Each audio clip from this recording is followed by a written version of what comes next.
ആകട്ടെ രണ്ട് സഹോദരികൾ ജനിച്ചപ്പോഴേ സയാമീസ് ഇരട്ടകളെ പോലെയാണ് ജനിച്ചത്. അങ്ങനെ ഇവർക്ക് രണ്ടുപേർക്കും ഒരേ സമയം ഒരു പയ്യനോട് ഇഷ്ടം തോന്നും. എന്നാൽ ആ പയ്യന് അതിൽ ഒരാളെ ആയിരിക്കും ഇഷ്ടം. അവനാണെങ്കിൽ അവൻ ഇഷ്ടം തോന്നിയ പെണ്ണിന്റെ അടുത്ത് പൂ കൊടുത്ത് പ്രപ്പോസ് ചെയ്യും. ഇത് കാണുന്ന മറ്റേ പെൺകുട്ടിക്ക് ദേഷ്യവും സങ്കടവും ഒക്കെ തോന്നുകയാണ്. അവർ തമ്മിൽ സ്നേഹത്തോട് സംസാരിക്കുമ്പോഴൊക്കെ തന്നെ മറ്റേ പെണ്ണിന് ശരിക്കും സങ്കടം തോന്നാനായി തുടങ്ങും. അങ്ങനെ ഒരു ദിവസം രാത്രിയിൽ ആ പയ്യൻ വന്നിട്ട് അവൻ സ്നേഹിക്കുന്ന പെണ്ണിന് ഒരു മാല ഇട്ട് കൊടുക്കുകയാണ്. ഇതൊക്കെ കണ്ടു കിടക്കുന്ന മറ്റേ പെൺകുട്ടിക്ക് തീരെ സഹിക്കാൻ പറ്റിയില്ല. ഒരു ദിവസം അവനാണെങ്കിൽ അവൻ ഇഷ്ടം തോന്നിയ പെണ്ണിന്റെ ഫോട്ടോ മാത്രം വരച്ച് അവൾക്ക് ഗിഫ്റ്റ് കൊടുക്കും. ഇത് കാണുന്ന മറ്റേ പെൺകുട്ടിക്ക് തീരെ സഹിക്കാൻ പറ്റാതെ ആ ഡ്രോയിങ്സ് കീറിക്കളയും.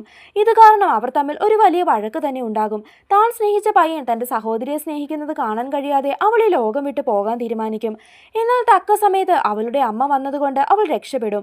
ഇനി ഇവരെ ഒന്നോടെ ചേർത്ത് വെച്ചാൽ ഇത് ആപത്താണെന്ന് മനസ്സിലാക്കി ആ അമ്മ അവരെ രണ്ടാക്കാനായി പോകുന്നു. ആ ഓപ്പറേഷനിൽ തകരാറ് പറ്റിയത് കൊണ്ട് അതിൽ ഒരാളുടെ ജീവൻ മാത്രമേ രക്ഷിക്കാൻ സാധിച്ചുള്ളൂ.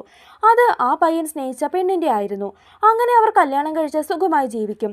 എന്നാൽ പിന്നീടാണ് അവന് മനസ്സിലാകുന്നത് ആ ഓപ്പറേഷനിൽ മരിച്ചത് തന്റെ കാമുകിയായിരുന്നുവെന്ന്.